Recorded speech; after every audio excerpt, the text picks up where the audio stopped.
Okay, this is probably gonna be a big update on the Mazda Miata. Earlier in the year, I think it was late May, I went down to Pikes Peak International Raceway.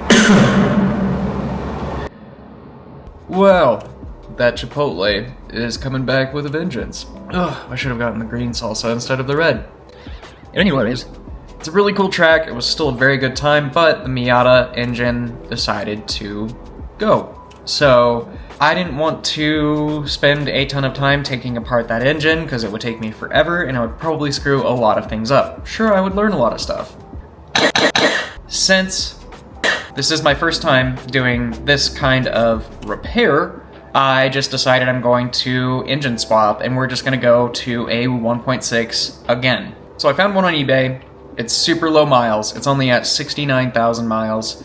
Nice. Pretty much everything is saying that this engine should fit. The only part that has me questioning it slightly is that there are VIN digit, it's like the 8th digit, can either be like a 1, 2, or a 3.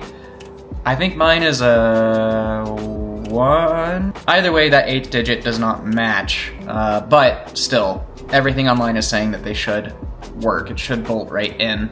So hopefully that's the case. And it has to be delivered via freight. So I'm having it delivered to a friend's business and then I'm gonna go pick it up in the truck.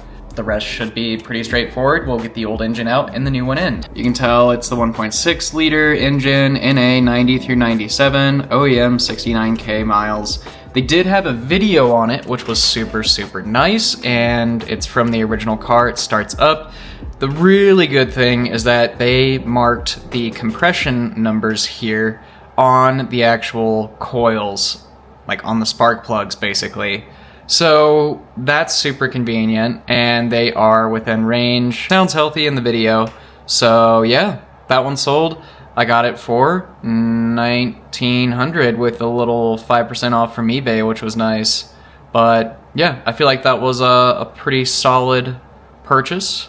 So now we just gotta wait for the thing to come in. Now I'm sure you guys are wondering what's gonna happen to the old engine. I have a couple of ideas around it. A lot of them I'm very excited to share with you. Let's just say there might be a chance of some additional noises that are good noises in the old engine, but that'll be a very slow build and very slow decision-making process. So I'm definitely gonna learn a lot with that, but we'll see. I'll keep you guys updated as always.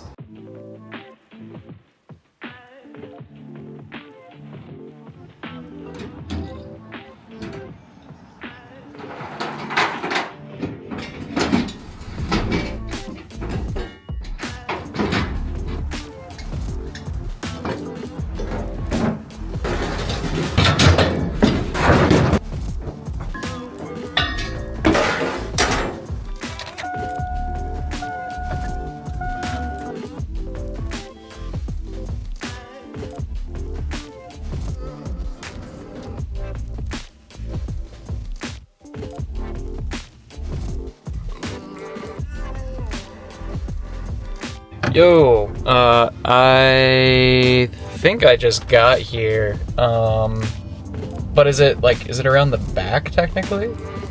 No, just one side of the building is where it is.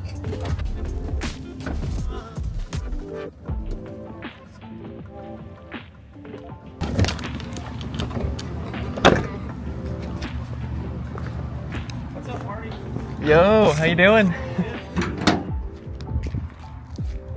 Doing this shit. Nice. Thank you guys. Yeah.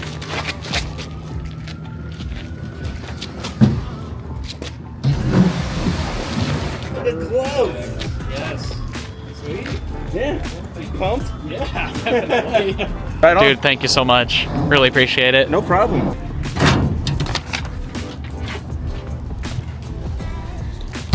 I actually haven't hauled something this heavy in the Silverado for probably about 8 years. 8 years ago I had a landscaping business and I used to use this truck to haul around some pretty heavy equipment, so it feels weird to have something that's actually got some weight in the bed of the truck again. But yeah, can't wait to get the engine stand as well as the engine hoist reassembled so that way we can get the engine out of the back of the Silverado.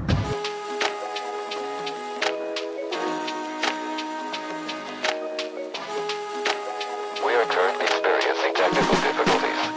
Please stand by.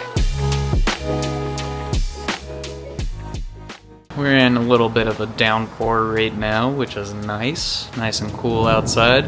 I'm gonna go ahead and attempt to assemble the engine hoist. Now I think this is I think it's like a Vector Venzo, can't recall the name of it. Vevor. V-E-V-O-R, hydraulic engine hoist. I mean, that looks like it, so I'm gonna assume that's what it is. Trouble is with this is that I don't have any kind of directions to assemble it. I think I have all the hardware, so we're gonna give it a shot.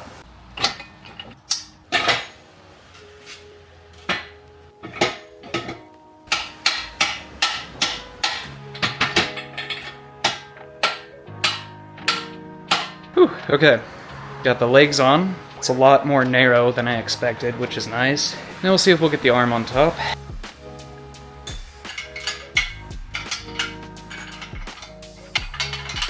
Well, it's on there loosely, starting to look a little bit more like an engine hoist.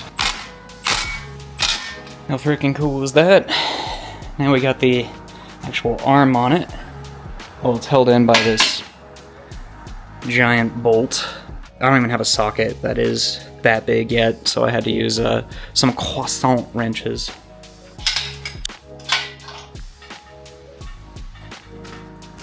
Well, so far,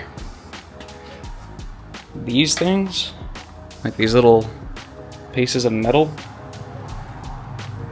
that go all the way down to the bottom and all the way up to the top, those were the biggest pain. I think all that I have left is this hydraulic pump. Basically it'll let this stay up. So I'm gonna attach it there, connect it there, and then I think we're pretty much done.